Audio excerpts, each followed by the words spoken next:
자, 우리 10월 들어서 복을 나누는 달로 정하고, 여러분 복 나누려면 복이 뭔지를 알아야 될 거 아니에요. 그래서 복에 대한 성경적 의미를 계속 묵상하고 있습니다. 오늘 그 세 번째 시간으로 주님을 잘 아는 것이 복이다, 이런 제목을 가지고 말씀을 좀 같이 나누기를 원합니다. 여러분, 우리가 살아갈 때 이게 오해를 참 많이 하잖아요. 오해를 하게 되면 참 힘듭니다. 우리 인생 가운데 오해가요, 얼마나 많은 정력과 에너지를 낭비하게 하는지 몰라요. 이 오해를 안 하면 쉽습니다. 빨리 갈 수 있는데 걸림돌이 딱 막혀요. 이런 말을 했는데 그 오해를 하기 때문에, 사실 그렇게 얘기하려고 한 건 아니었는데, 물론 말하는 사람이 기술이 좀 부족하거나 의미가 잘 전달이 안 되는 경우도 있지만, 더 중요한 거는 우리 듣는 귀가 굉장히 중요할 텐데, 이 오해를 하게 되면 비극이 시작이 되는 것입니다. 인생이 돌아가게 돼요.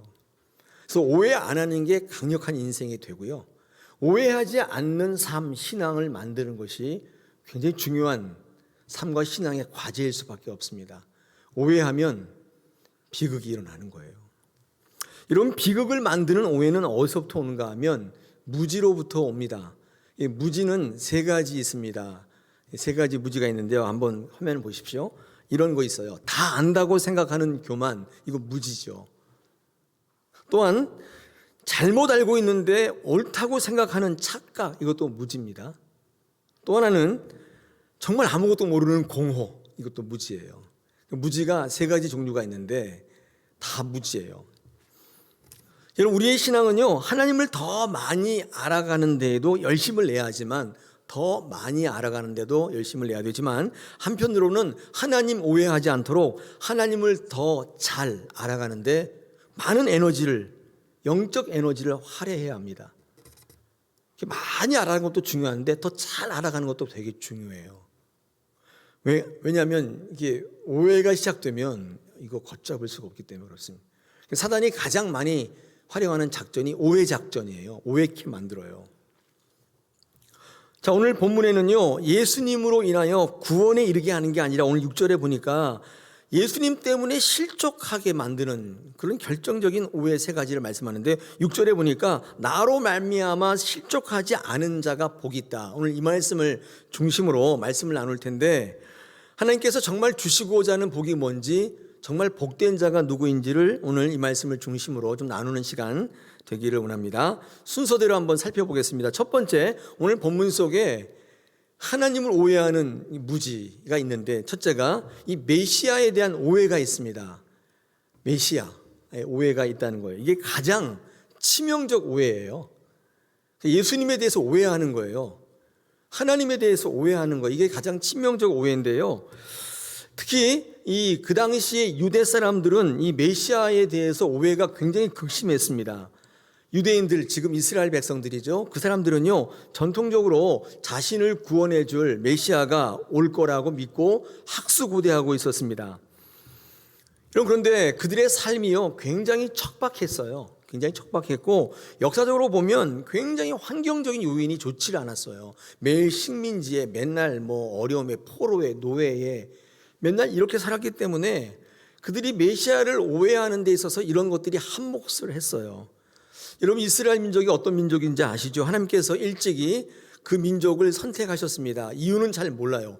약하고 소수인데도 불구하고 하나님이 그들을 선택하셔서 이 아브라함이라고 하는 사람을 통해서 믿음의 족속을 세우시고, 그 다음에 다윗 왕조를 세우시고, 그 가문에서 예수 그리스도께서 나게 하심으로 이 죄악 가운데 찌들려 있어가지고 복이 뭔지 생명이 뭔지 이런 거 분간을 못하는, 하나님을 떠나 있는 이 세상과 당신의 백성들을 구원할 원대한 계획을 갖고 계셨어요. 이게 이스라엘 민족을 택해서 구원의 과정들을 쭉 보이시는 샘플링을 삼으신 거예요. 그 민족을 선택했어요. 그래서 그 민족을 통해서 노예 생활, 바닥 생활을 경험케 하시고, 그들이 종되었던 이 애굽 땅에서 출애굽해서 하나님이 주시겠다는 약속의 땅, 가나안 땅인데 천국을 의미하는 거죠. 그쪽으로 쭉 인도하시는 광야 속에서 우리 인생 가운데 어떤 일이 있는지 광야라고 하는 곳에서 많이 가르쳐 주셨어요. 그들을 이제 광야 학교에 입학시키셨어요. 근데 거기서 많이 가르치시고 많이 이렇게 하셨어요. 왜냐하면 노예로 있다 보니까 이 굉장히 그 그릇된 하나님관, 복관 이런 것들을 갖고 있었기 때문에 하나님의 나라에 들어갈 진정한 백성이 되려면 그 광야에서 훈련을 좀 받아야 됐었습니다. 그래서 마침내 약속의 땅으로 들어갔는데 약속의 땅에 딱 들어가 보니까 광야와는 환경이 완전히 달랐습니다. 그렇겠죠. 이 땅의 환경과 하나님이 약속하신 하나님의 나라는 다르겠죠. 광야는 훈련의 과정이었습니다. 그런데 약속의 땅에 가니까 거기는 실제예요. 실전이에요. 다릅니다. 하나님이 주시고자 하는 구원이라는 게 어떤 것인지 우리의 삶과 신앙에서 현장 속에서 교육하시고 이런 그 열매를 따게 하셨는데 당연히 환경이 다르겠죠. 이 광야에서 훈련 받을 때에는요 하나님이 다 해주세요. 왜냐하면 훈련 기간이니까. 그래서 홍해의 기적도 만들어 주시고 하늘에서 만나도 막 떨어져서 매일 먹여 살려주시고 매출하기도 주시고 물이 없으면 반석에서 물도 터쳐나오게 하시고 그런 것들이 그 훈련 기간에는 존재합니다. 그런데 실전에 딱 들어오면 우리가 해야 될 게 굉장히 많아요. 그건 그냥 하나님께서 막 부어주시는 것이라기보다는 오히려 우리의 사명과 책임을 통해서 맺는 열매를 보게 하세요. 그러므로 하나님의 나라를 살아가는 우리 그리스도인들이 이 사명과 책임이 무장되어 있지 않으면 삶에서 우리는 패배를 처절하게 경험할 수밖에 없어요. 하나님께서 그렇게 또 교육하시는 거예요. 우리 신앙 가운데 하나님의 나라의 백성으로 사는 여러분들은 꼭 기억하셔야 돼요. 하나님께서 우리를 뭘 요구하시냐면 사명과 책임을 요구하세요. 우리가 하나님의 나라를 살아갈 때 그게 분명히 있어요. 여러분 다사랑교회라고 하는 이 천국을 하나님의 귀한 나라를 살아갈 때는 이 교회 생활할 때 사명과 책임이 있어요. 여러분 꼭 그걸 기억하셔야 돼요. 그거 외면하시면 그 삶과 신앙의 자리에 패배를 늘 경험해요. 우리 부서와 뭐 이런 데 책임이 있잖아요. 그럴 때 그 책임 외면하지 마시고 잘 감당해 보십시오. 하나님의 나라의 복은 그것을 통해서 임하기 때문에 그렇습니다. 그런데 이스라엘 백성들은요 그런 패배의 경험 속에서 과정 속에서 힘들고 어렵고 궁핍하고 괴로운 시간들을 보내게 될 텐데 그걸 통해서 하나님 앞에 더욱더 가까이 나오고 하나님을 바라보아야 되는데 그렇지 못했습니다. 힘들고 어렵기 때문에 그들이 모든 관심과 목적이 현실적인 문제 해결로 집중되었습니다. 이게 그렇게 바뀐 거예요. 이게 참 아쉬운 부분이에요. 그런 어려움을 통해서 고난당할 때 힘들 때 하나님의 나라의 백성으로 사명과 책임을 감당할 때 지쳐 쓰러질 때 그때 하나님을 바라보고 하나님과 더 가까워지셔야 되는데 그만 세상에 집중하게 되고 나에게 집중하게 되고 이 신앙을 내 문제를 해결하는 수단으로 전락해버려요. 그렇게 해버렸어요. 그래서 신앙이 현실적인 문제를 해결하는 것으로 고착되었습니다. 이 삶이 어렵다 보니까 그럴 수밖에 없겠죠. 여러분 그래서 우리가 살아갈 때 풍성함으로 살아가고 풍성함으로 사역할 필요가 여기 있습니다. 여러분 우리가 풍성해져야 되는 영적인 이유가 바로 이겁니다. 왜냐하면 우리가 이 현실적인 문제가 우리의 신앙이 되지 않게 하기 위해서예요. 여러분 풍족한 것을 구하셔야 돼요. 이렇게 한번 구해 보십시오. 주님, 제가 주님만 집중할 수 있도록 제게 풍요로움을 주십시오. 다른 기도예요. 같은 기도는 아니에요. 지금 제가 예수 믿고 부자 되게 해주십시오. 이것도 나쁘진 않지만 이렇게 한번 기도해 보세요. 제가 주님을 바라볼 수 있도록 다른데 이렇게 한눈 팔지 않도록 주님 제게 풍요롭게 해주십시오. 정말 좋은 기도인 것 같아요. 우리가 풍성해지지 않으면 궁핍해지면 웬만히 깨어있지 않은 신앙이라면 여러분 현실적인 문제가 신앙이 돼버려요. 신앙의 중심적인 문제가 돼요. 하나님의 나라 이런 거 생각할 겨를 없이 매일 먹고 사는 게 신앙의 중심 과제예요. 굉장히 불행한 일이죠. 굉장히 가슴 아픈 일이에요. 그래서 예수님이 이 땅에 오심, 성령의 역사, 궁극적으로 하나님이 이루시고자 하는 하나님의 나라에 대해서 오해해요. 왜냐하면 그들의 신앙의 중심이 그게 아니기 때문에 오해할 수밖에 없어요.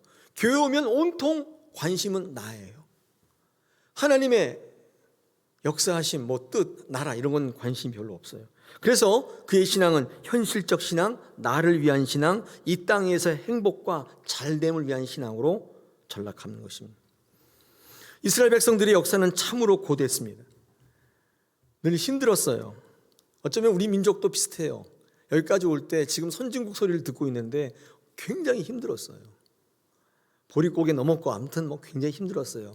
이 시대에 태어난 이들이 참 축복된 세대. 몰라요. 그게 어떤 게 고생인지. 저도 잘 몰라요. 저도 이렇게 이제 저보다 어르신들은 얼마나 고생했어요. 여러분, 그 고생하는 고생이 하나님 앞에 이렇게 집중되어야 그게 신앙의 과제입니다. 근데 그 고생했다고 해서 이 고생을 해결하는 과제로서의 신앙으로 이어가게 되면 하나님을 오해할 수밖에 없는 거예요.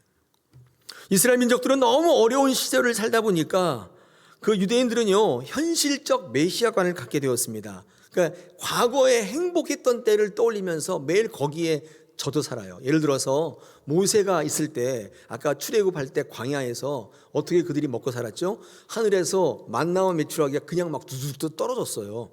아침에 일어나면 그냥 지천에 먹을 게 널린 거예요. 굉장히 좋은 거 아니에요, 이거? 그렇죠? 그래서 일하지 않아도 다 먹여 살려줬어요. 이스라엘 백성들은요, 그런 모세가 안 나타나나? 매일 그걸 메시아로 여기고 기다리고 있었어요. 또 옛날에 그 다윗과 같은 유능하고 훌륭하고 강력한 군주가 나오기를 기대하고 있었습니다. 다윗은 그 당시에 천하 통일을 이루었고 이스라엘 다 통일을 이루어서 태평성대를 이루었습니다. 그때만큼 외세 침략이 없어가지고 마음 편하게 살았어요. 강력한 대적이었던 블레셋도 그 시대만큼은 이스라엘을 괴롭힐 수가 없었어요. 아무 염려 없이 살던 그 시절을 너무나 그리워했어요. 노예 살면서 포로로 끌려가면서 그런 군주가 안 나타나나.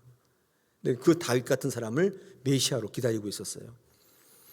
여러분 보십시오. 이렇게 현실적으로 어려우니까 그 현실의 문제를 메시아를 둔갑시킨 거예요. 그들이 갖고 있던 메시아관에 문제가 있었어요. 비극의 시작, 무지인데 이 메시아에 대한 오해가 있었습니다. 이 땅에 우리를 힘들게 하는 많은 문제들이 있다는 사실 여러분 직시하셔야 됩니다. 그런데 더 중요한 거는 그 문제로 인하여 성도는 하나님 앞으로 나오는 존재인 것입니다. 그러므로 우리 인생 가운데 끊임없이 다가오는 문제들은 여러분들을 어렵게 하는 게 아니라 하나님 앞으로 더욱더 가까이 오게 하시는 하나님의 의도가 있다는 사실을 기억하셔야 돼요. 여러분, 이런 성경적인 생각을 갖고 있으면 하나님의 나라를 바로 보게 돼요.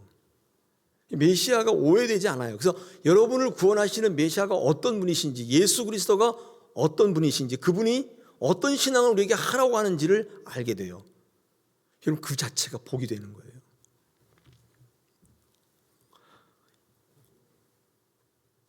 우리의 신앙은 현실적인 문제가 많음에도 불구하고 그리 아니하실지라도 알고도 이런 신앙을 견지해야 하는 것입니다. 이 땅에 매여서 살아가서는 안 된다고 성경은 우리에게 조언하고 있습니다. 현실의 문제를 이렇듯 하나님에 대한 신뢰와 믿음으로 이기지 못하면 하나님의 의도와는 전혀 다른 종교를 믿게 돼요. 우리 교회 안에 또 다른 종교, 나 종교예요. 하나님을 믿는 게 아니라 나를 믿는 종교. 여기 지금 하나님을 믿는 분도 계시지만 나를 믿는 분도 있어요. 내가 중심 주제예요. 내가 잘 되는 게 주제예요. 여러분, 그거 하나님 믿는 거 아니에요. 나를 믿는 거예요. 내가. 그러면서 궁극적으로는 이 지구상에는 무신론자는 없다고 그래요. 다 자기를 믿어요. 자기가 신이에요. 신이 없다고 생각하는 사람은 없어요. 허다못해 자기 주목이 신이라고 믿는 사람도 있어요. 자기 건강이, 자기 재력이 신으로 믿는. 이 자리에 와서 하나님을 믿는 게 아니라 자기를 믿는 것입니다. 여러분, 이렇게 오해가 되면 그때부터 우리의 삶에 비극이 시작이 되는 것입니다.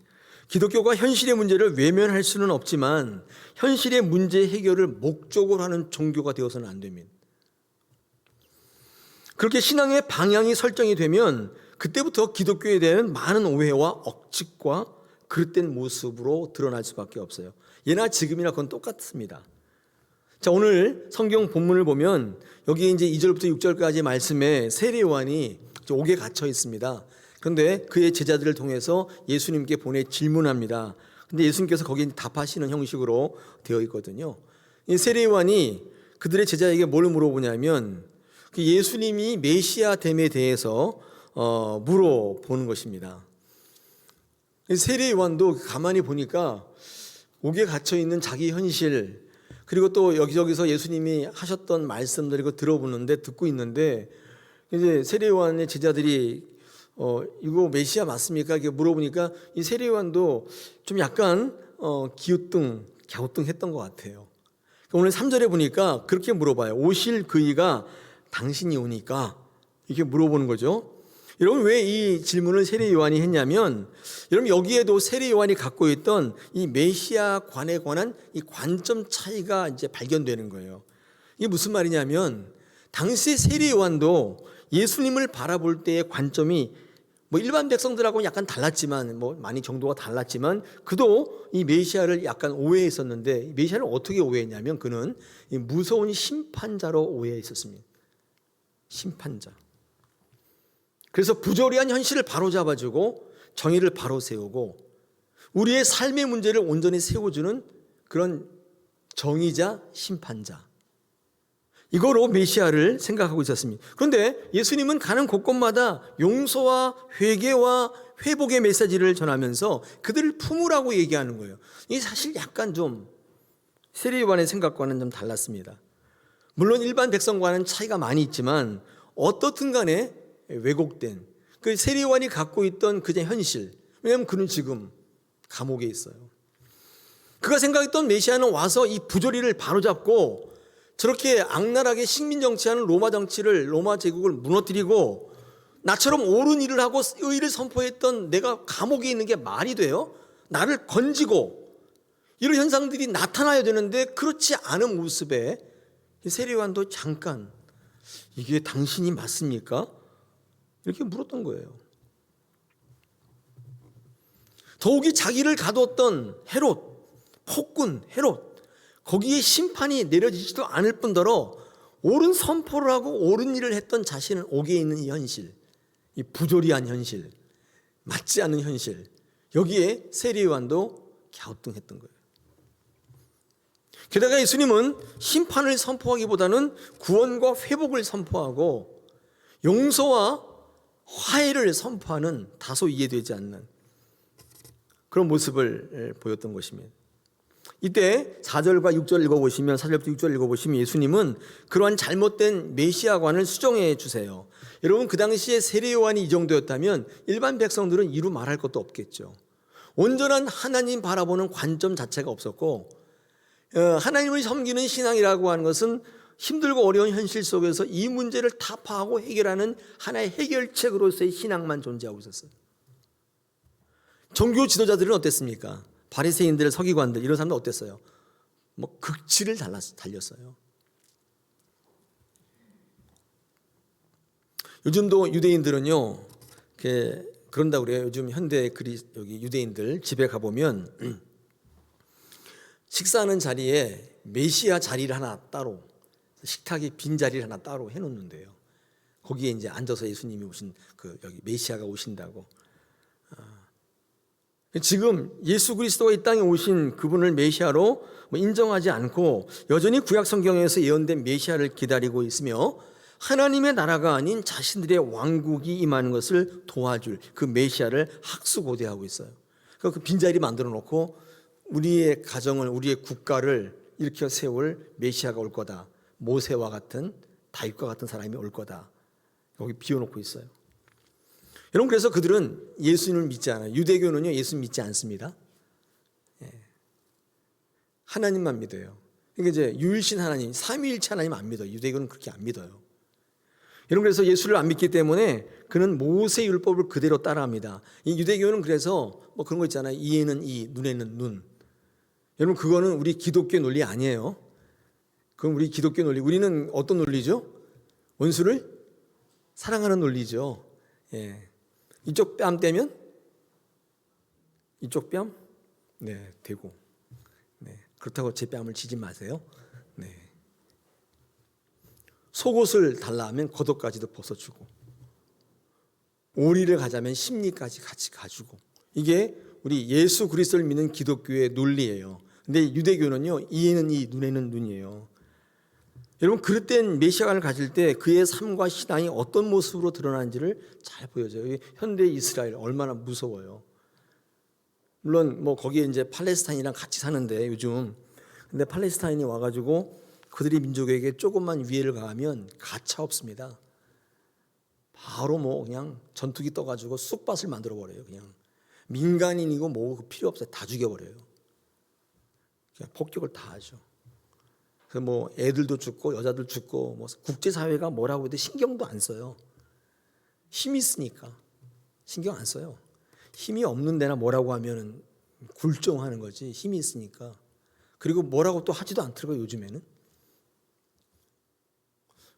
여러분, 인티파타라고 들어보셨어요? 인티파타 들어보셨어요?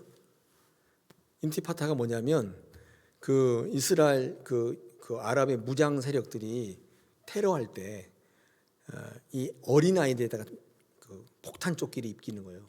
아이들을 방패막이로 삼는 걸 인티파타라고 하는데, 거기까지 간 거예요. 왜냐하면 하도 무자비하니까 애들은 좀 낫겠지, 뭘요? 그냥 다 죽여버려요. 그냥 다 죽여요. 이에는 이, 눈에는 눈. 메시아관에 대한 오해가 그의 삶과 신앙의 자리에 얼마나 많은 병폐가 오는지를 단적으로 보여줘요. 그래서 힘으로 완전히 장악한 나라 이스라엘. 여러분, 우리는 어떤 신앙을 가져야 하는 것입니까? 우리가 원하는 것을 얻기 위한 신앙입니까? 아니면 우리가 믿고 싶은 것을 믿는 신앙입니까? 당장의 필요와 시대의 패러다임을 쫓지 마시고 하나님의 말씀에 집중하고 쫓아야 돼요. 올바른 신앙은 여기서부터 시작되는 거예요. 그럴 때 오해가 없어져요. 오해가 없어지면 훨씬 단축돼요. 쉬워져요. 오해가 난무하면 많은 시간과 정력을 거기다 풀어야 돼요. 써야 돼요. 힘들어져요. 얼마나 손실이 많은지 다 털어져요.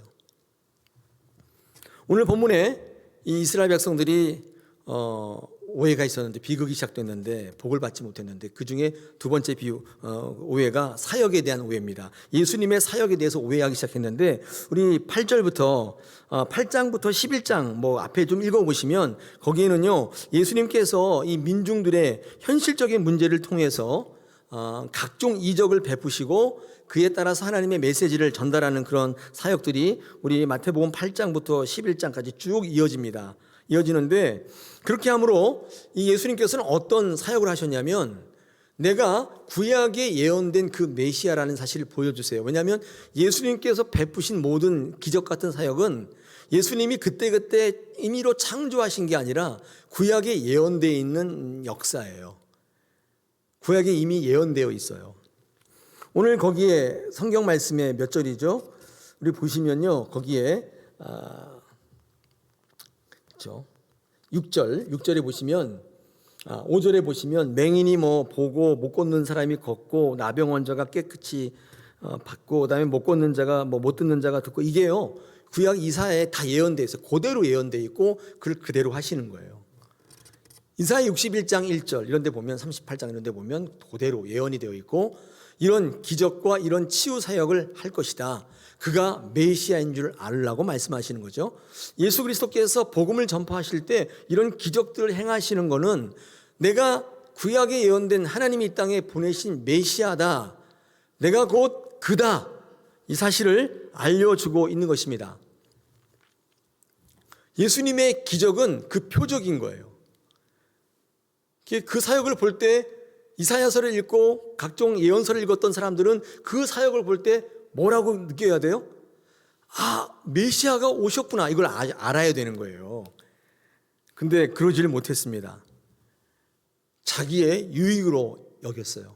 예수님을 막 쫓아다녔어요. 쫓아다니면서 한 번만 저에게 기적을 베풀어 주시면 안 돼요? 이렇게 자기 사유화한 것입니다. 여러분, 성서에 기록된 이 기적에 대한 이해의 가장 중요한 분기점 뭐냐? 이렇게 이해하셔야 돼요. 하나님의 나라를 위한 것인가, 나를 위한 것인가, 여기서 갈라져요.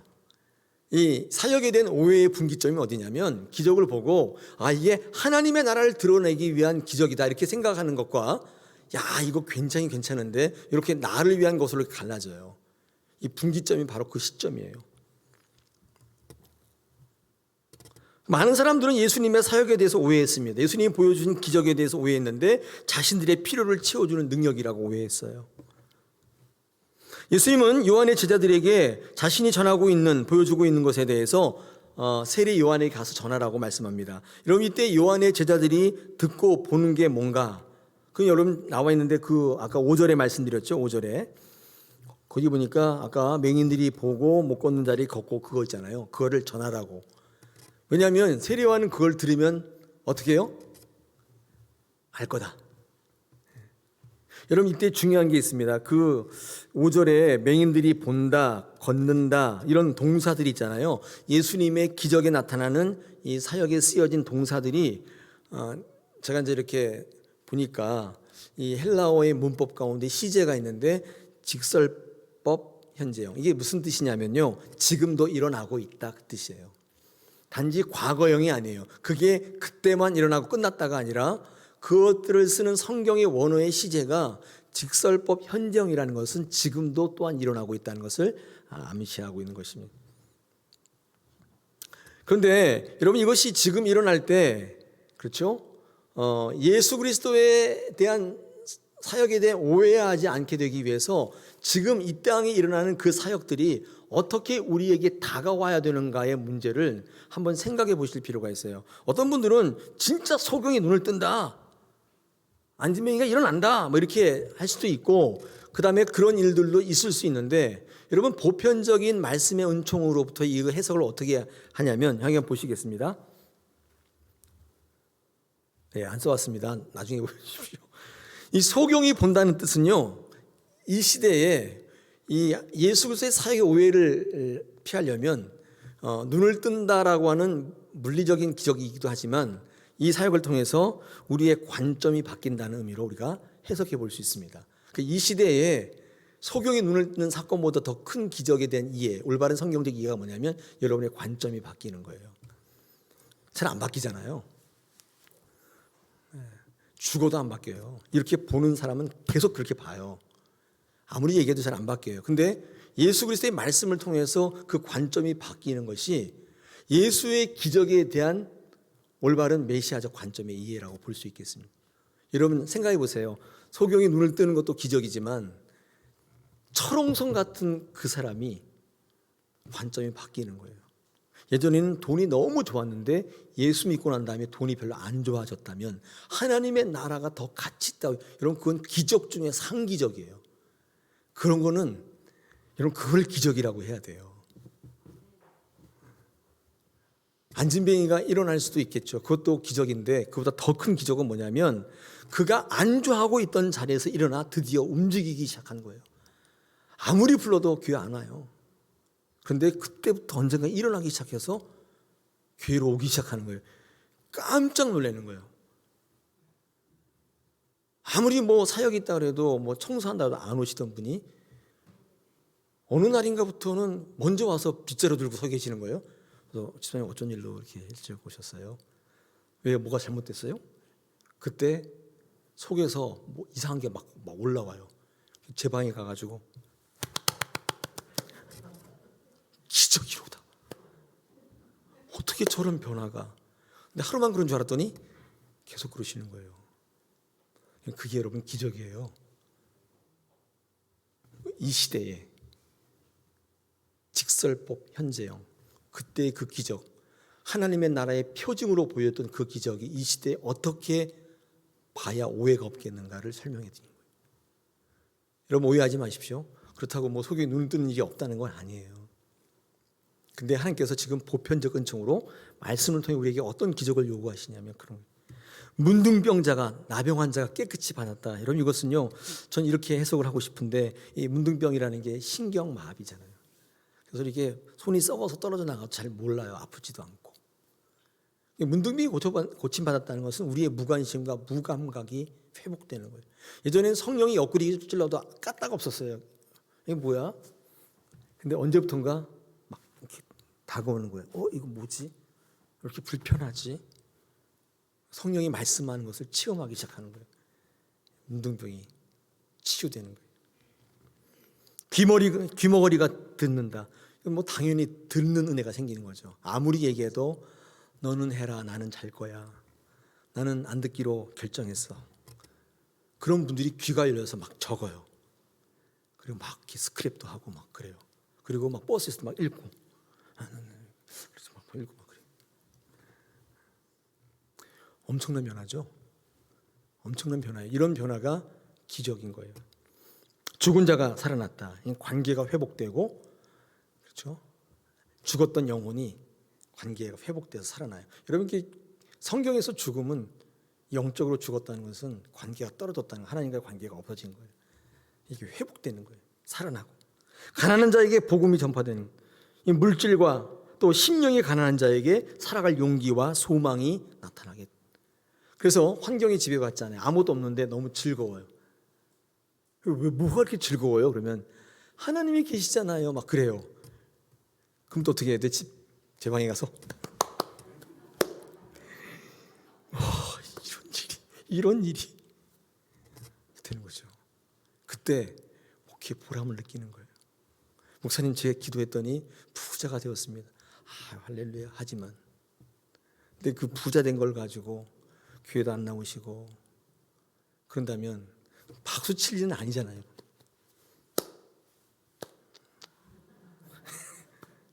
근데 막 박수 치게 돼요. 오늘날도 계속되고 있는 예수님의 기적들, 우리가 하나님의 나라를 오해하지 않기 위해서는 어떻게 우리가 받아들여야 되느냐. 오늘 6절에 보니까 누구든지 나를 위하여 실족하지 않는 자가 복이 있다. 여러분, 예수 믿고 실족하는 이들이 있다는 얘기잖아요. 예수님 믿고 구원받아야 되는데 예수 믿고 실족하는 이들이 얼마나 많은지, 오해하는 이들이 얼마나 많은지.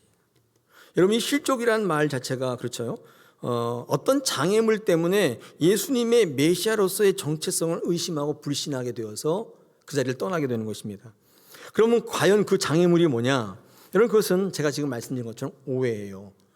오해하시면. 근데 오해는 어디서부터 온다고요? 아까 말했던 세 가지 무지. 모르면서도 안다고 생각하는 착각. 그죠? 다 알고 있다라고 하는 교만. 정말 모르는 공허. 아무것도 몰라요. 텅 비었기 때문에 공허해요. 다 무지예요. 여기서부터 오는 거예요. 예수님은 요한이나 이스라엘 백성들이 기대했던 그 메시아, 당장에 가시적으로 불의를 척결하고 죄인들을 심판하고 고난받는 의인을 건져내서 형통케 하는 그런 메시아와는 달랐습니다. 그래서 그런 메시아를 믿고 있을 때 그들은 실족한 거예요. 이거 아니잖아. 이렇게. 교회 처음 오신 분들 계실 수 있는데, 야, 교회 가면 다 잘 된다더라. 그래서 갔는데 좀 다녀보니까 아니야, 여전히 안 돼요. 이게 뭐야? 이게 뭐예요? 질문할 수 있겠죠. 여러분, 그럴 때 그가 잘못된 예수님에 대해 생각할 때 그게 실족하게 되는 거예요. 걸림돌이 되는 것입니다.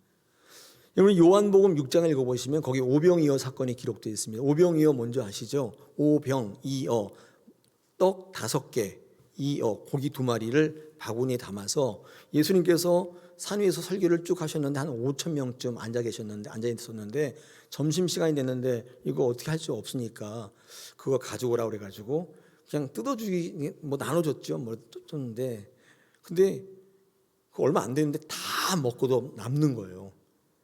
엄청난 기적이잖아요. 그 5천 명이 그걸 보면서 예수님이 모세인 줄 알았던 거예요. 이야, 끝내준 사람 나타났다.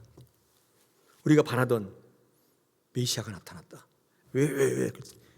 글쎄, 나눠주는데 끝없이 나오는 거 있지. 그랬더니 에이, 그 진짜야. 모세가 나타난 거야. 그래, 가보자. 그 다음날 다 온 거예요. 그때 예수님이 또 오병이어의 기적을 한 게 아니라 그때는 뭐라고 하셨냐면 다들 뭐 안 주나 기대하고 있었는데 예수님이 이렇게 말씀하셨어요. 요한복음에 보니까 내 살을 먹으라, 내 피를 마셔라. 사람들이 딱 한 거예요. 야, 떡 준다며, 고기 준다며, 이상하다. 어저께는 안 그랬는데. 그러니까 내가 뭐 식인종이야? 뭐 그러면서 다 간 거예요.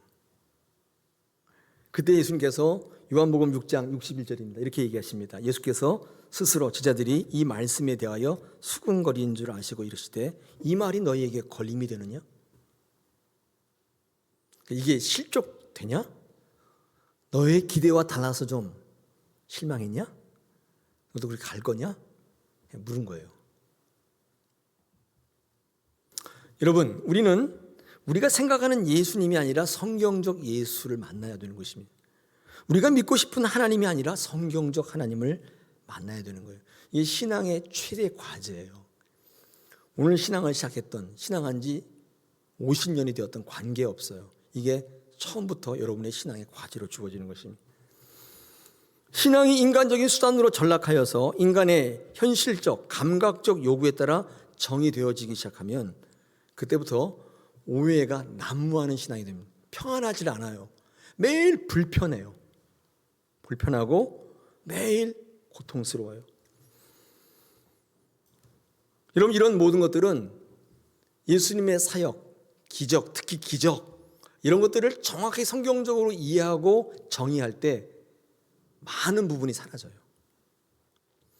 예수님을 바로 할 때 실족함이 없습니다. 그럴 때 정말 복이 임한다고 말씀해요. 진정한 복은 예수님을 잘 아는 거예요. 메시아에 대한 정의를 아는 것이고 그분이 하신 일에 대해서 아는 거예요. 그걸 모르면 실족하게 되죠. 자, 마지막 세 번째 오해가 있습니다. 오늘 본문 읽어보면 예수님에 대한 오해도 있었고 그의 사역에 대한 오해도 있었지만 또 무슨 오해가 있었냐면 그들 스스로에 대한 오해가 있었어요. 이게 무슨 말이냐? 그들은요, 세례요한의 제자들이나 그 당시에 많은 민중들은 그들이 누구인지를 잘 몰랐어요. 이게 무슨 말이냐면요, 무엇을 행하는지 어디로 가는지 분간이 잘 안 됐어요. 궁극적으로 추구하는 게 뭔지를 잘 몰라요. 그러니까 열심히 일을 하는데 죽도록 일하는데 왜 이래요? 그건 잘 모르겠대요. 자기를 잘 몰라요. 왜 이렇게 바쁘세요? 잘 몰라요. 바쁘니까 바쁜 거예요. 뭐 이렇게 얘기해요. 여러분, 왜 그렇게 바쁘세요? 몰라요. 잘 몰라. 남들이 바쁘니까요. 왜 그렇게 좋은 학교를 가려고 하세요? 잘 몰라요. 남들이 가니까 다 좋다고 그러던데요. 그런 거 아니에요? 이들도 잘 몰라요. 자기가 왜 그러는지 잘 몰라요. 예수님께서 뭐라고 말씀하냐면 이렇게 묻습니다. 너희가 광야에 왜 갔느냐? 우리 7절에 보니까, 그렇죠? 광야에 왜 갔느냐? 이렇게 물어요. 여러분, 거기 가서 뭐 하려고 그러냐? 여기 되게 재미있는 거는 누구를 보려고 갔냐 이렇게 말씀하지 않고 무엇을 보려고 가냐 이렇게 말씀해요. 그 재미있죠? 흥미로운 발견이죠. 광야에 갔는데 거기 누구를 만나러 간 게 아니라 세례요한을 만나러 간 게 아니라 하나님을 만나러 간 게 아니라 세례요한으로부터 하나님으로부터 뭐를 만나려고 가지려고 간 거라 그 말이에요. 여러분, 광야는 세례요한이지 않습니까? 세례요한은 회개를 선포하며 하나님께 나올 것을 선언합니다. 그런데 그들이 세례요한을 통해서 하나님을 만나는 게 아니라 하나님이 가지고 있는 것들을 만나려 했다는 것이 하나님의 지적이에요. 너희가 광야에 왜 갔느냐? 잘 모르겠는데요. 남들이 막 가니까 갔는데요. 그런 거죠. 자기 자신에 대해서 오해하고 있어요. 왜 갔는지를 알려주세요. 너희는 하나님 만나러 간 게 아니라 뭘 받으러 간 게 아니냐? 무엇을 만나려고 하느냐? 여러분, 그 서남 아프리카에 술록 있잖아요. 술록이 이제 이름이 스프링 팍스인데, 스프링 팍스라는 게 약간 이렇게 뿔이 올라간 사슴같이 생겼는데 술록인데, 얘네들은요 집단으로 한 3,000마리, 4,000마리 이렇게 막 몰려다녀요. 근데 얘네들이 벼랑에서 다 함께 자살해. 집단 다 자살해. 그래서 동물학자들이 저거 왜 그런가 한번 살펴봤어요. 근데 이런 거예요. 그러니까 앞에 이렇게 선두로 가는 이 스프링 팍스라는 술록이 앞에 풀을 뜯잖아요. 그럼 지나가면은 그 지나간 자리를 또 따라오니까 풀이 있어요, 없어요? 당연히 없죠. 그러니까 중간이나 뒤에 있는 이 얘네들이 좀 화가 나서 밀어요. 빨리 가라고. 나도 좀 먹으려고. 미니까 여기서 이만큼 밀었는데 여기는 이만큼 밀리고 앞에는 확 밀리니까 앞에가 뛰기 시작하는 거예요. 그러니까 이제 앞에가 막 뛰니까 중간에가 먹다가 딱 보니까 앞에 뛰어요. 왜 뛰지? 같이 막 뛰어요. 그러니까 또 뒤에 있는 술록은 나도 뛰어야겠네. 같이 막 뛰어요.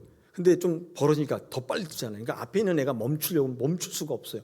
낭떠러지가 나왔는데 그냥 우리 만화 영화에서 보는 것처럼 주주주주 해서 다 떨어지는 거예요. 이 스프링 팍스라고 하는 동물인데 제가 이제 그 글을 읽으면서 그렇죠. 우리도 그냥 남들 하니까 다 같이 하는 거고 교회 오니까 다 같이 왔고 그러다 보니까 다 그렇게 하니까 또 그렇게 하고 대다수가 그러니까 그게 다 맞는 줄 알고 스스로에 대해서 어디쯤 왔는지 무엇을 하는지 잘 몰라요. 이게 가장 큰 오해예요. 여러분 광야는 하나님을 만나는 장소입니다. 광야에 나가면 하나님이 있어요. 하나님이 계시다는 것은 말씀을 듣는 자리거든요. 제가 아까 적어왔는데 이게 말씀이라는 거하고 광야, 지성소가 다 같은 단어예요. 히브리 단어는 말씀이 따바르라는 단어에서 다 이렇게 파생됐어요. 드비르, 미드바르 비슷하게 생겼죠. 제가 히브리어는 안 썼지만 한글을 썼는데 여러분 광야에 가면 말씀이 있기 때문에 거기가 광야인 거고 여러분 성소에서 지성소 있잖아요. 법궤 있는데 거기가 왜 드비르냐? 거기에 말씀이 있기 때문에 그래요. 이 말씀 광야에 나간 이유는 말씀을 얻으러 가는 거예요. 그게 올바른 자기 정체예요. 오늘 성경 보니까 광야에 왜 갔냐? 거기 부드러운 옷을 입은 사람을 보러 갔냐? 그렇다면 왕궁으로 가라. 부드러운 옷을 입은 사람은 왕궁에 있다. 여기 오면 안 된다. 또 하나의 비극이 시작되는 거예요. 여기 오면 뭐가 있어요? 말씀. 부드러운 옷을 찾으려면 왕궁으로 가십시오. 여러분 흔들리는 갈대냐? 이 흔들리는 갈대라는 게 누구냐면요. 그 당시에 이 헤롯 안티파스를 그 당시에 그 유대를 다스리고 있던 분봉왕 유대 사람인데 왜 그 사람이 흔들리는 갈대냐면 그 당시에 사용되는 주화에 헤롯 안티파스가 갈대의 지팡이를 짚고 있는 모습이 있어요. 그래서 갈대 그러면 무조건 헤롯 안티파스와 동일이에요. 너희가 헤롯 안티파스 그 사람을 만나러 왔냐? 그거 아니라는 거죠. 부드러운 옷 입은 사람, 그렇죠? 그 당시에 권력자들 신앙을 통해서 권력을 얻고 유익을 얻어서 부자 돼서 부드러운 옷을 입고 있는 그런 사람들을 만나러 왔느냐? 왕궁으로 가라. 그래서 오해하는 많은 사람들에게 성경은 우리에게 말씀합니다. 여기는 말씀 있는 곳이고 부드러운 옷이 아니라 세례요한 같이 낙타의 가죽으로 만든 험한 옷을 입고 가죽띠를 띠고 있는 그가 있는 곳이니라. 광야다 말씀합니다. 예수님은 광야에 살던 세례요한과 왕궁에 살던 헤롯과 그 귀족들, 바리새인들 이런 사람들을 철저히 비교하시면서 우리에게 묻습니다. 너는 왜 광야에 가느냐? 여러분 왜 광야에 오셨어요? 여기가 광야. 말씀이 있으니까 광야죠. 여기 오셔서 부드러운 옷을 입고 있는 분을 찾으십니까? 그럼 왕궁으로 가셔야죠. 왕궁으로. 사막 끝에 가면 왕궁이 있어요. 거기 가셔야 된다고 말씀합니다. 우리 성경에서 나타난 자기 스스로의 오해, 비극의 시작인 거죠. 우리는 어디로 가고 있습니까? 여러분 뭘 바라고 있습니까? 마태복음 19장에서 그렇죠. 19장에서 이 부자 청년이 나왔는데 이 부자 청년이 예수님께 찾아와 가지고 영생 얻으려면 어떻게 하냐고 묻잖아요. 근데 이 부자 청년이 자기가 원하는 게 영생인 줄 알았어요. 처음에. 근데 예수님 만나서 몇 번 대화해 보니까 그게 아닌 걸 알았어요. 예수님 만나보면 딱 드러나요. 자기는 영생 얻는 줄 원하는 줄 알았더니 아닌 거예요. 그전에 몰랐어요. 예수님 만나서 몇 번 대화해 보니까 금방 드러났어요. 그는 사라져버렸어요.